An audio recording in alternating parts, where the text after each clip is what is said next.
음성을 내가 들으니 사랑하는 말일세.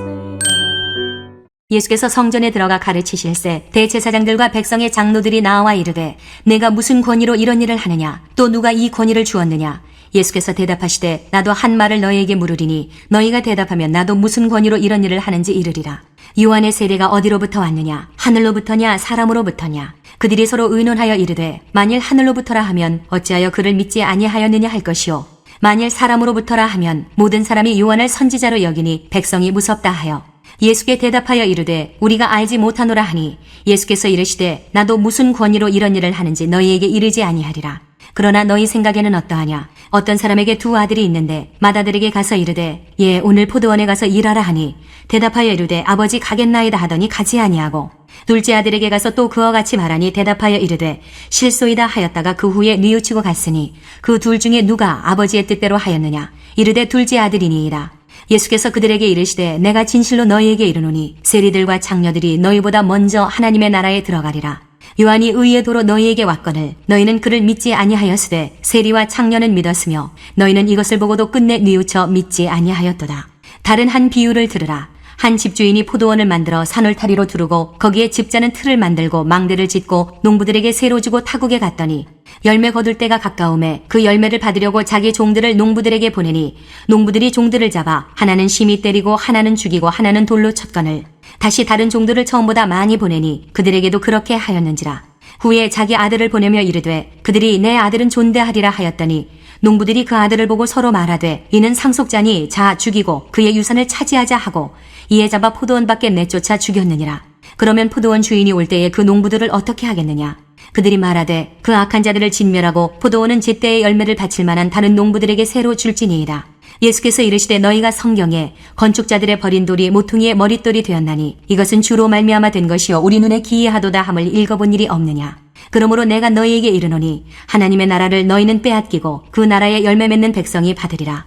이 돌 위에 떨어지는 자는 깨지겠고 이 돌이 사람 위에 떨어지면 그를 가루로 만들어 흩으리라 하시니 대제사장들과 바리새인들이 예수의 비유를 듣고 자기들을 가리켜 말씀하심인 줄 알고 잡고자 하나 무리를 무서워하니 이는 그들이 예수를 선지자로 알미었더라.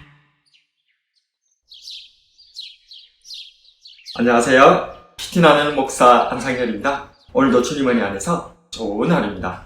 오늘은 마태복음 21장 23절에서 46절을 통해서 나는 아니겠지? 라는 제목으로 은혜를 나누겠습니다.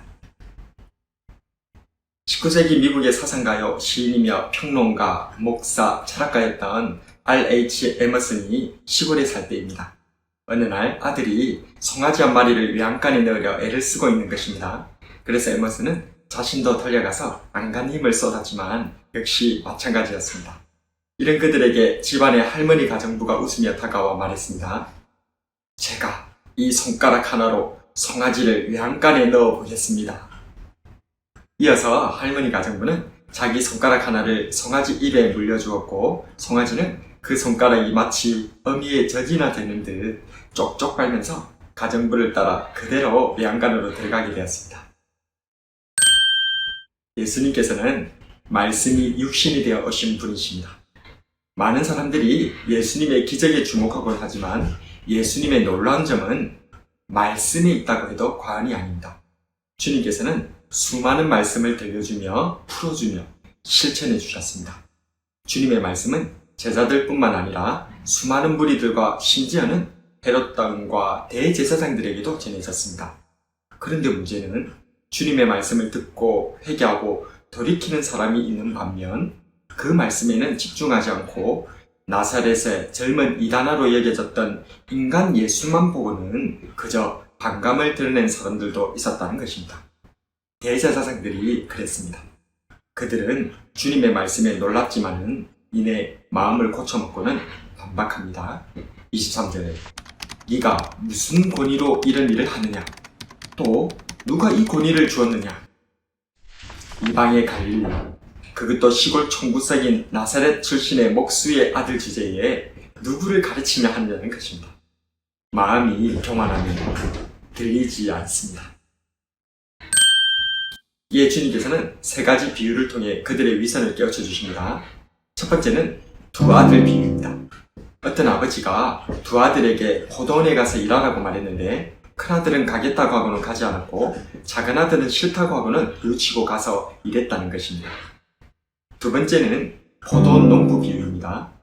포도원 주인이 포도원을 농부들에게 새로 주고 타국에 갔다가 추수때가 되어 열매를 받으러 종을 보냈는데 농부들이 주인의 종을 때리고 죽이고 돌로 쳤으나 주인은 자신의 아들은 존대할 것을 기대하며 아들을 보냈었는데 그 아들조차 죽여버렸습니다. 이 비유 끝에 주님께서 물으십니다. 40절 그러면 포도원 주인이 올 때에 그 농부들을 어떻게 하겠느냐? 마지막은 건축자의 버린 돌 비유입니다. 어떤 건축자가 집을 지으면서 자신의 설계에는 부적합하다고 생각해버린 돌이 있었습니다. 그러나 다른 건축자는 그 돌의 잠재력을 알아보았고 버려진 그 돌을 기이하게도 모퉁이의 머릿돌로 사용했다는 것입니다. 이 세 가지 비유는 모두 동일한 내용을 담고 있습니다. 바로 하나님께서 보내신 그리스도 예수님과 이 주님을 대적하는 대제사장의 무리에 대한 비유입니다. 대제사장들은 주님께 이 비유를 들으면서도 자신들에게 하시는 말씀인 줄 깨닫지 못했습니다. 나한테 말하는 건 아니겠지? 그러나 마지막 비유까지 듣게 되자 이제껏 주님의 비유에 맞장구까지 치며 악하다고 비난했던 둘째 아들과 살인자 농부들과 어리석은 건축자들이 바로 자신들임을 깨닫게 되자 극도로 분노하며 예수님을 잡아 죽이려고 하고 말았습니다. 잠언 16장 18절에 교만은 패망의 선봉이요 거만한 마음은 넘어짐의 앞잡이입니다. 오늘은 나는 아니겠지 라는 제목으로 말씀을 묵상하였습니다. 신부재현 시불견 마음이 없으면 보아도 보이지 않는다. 교만했던 대제사장들에게는 곁에 계셔도 그리스도께서 보이지 않았고 오늘날 우리들은 성경을 읽어도 주님 음성이 들리지 않는 것은 아닌지 모르겠습니다. 어린아이의 눈으로 말씀을 받읍시다. 겸손한 마음으로 사람을 만납시다. 그래서 날마다 말씀 속에서 주님을 만나뵈며 일상 속에서 주님의 음성을 들으며 살아가는 저와 여러분이 되길 주님의 이름으로 축복합니다.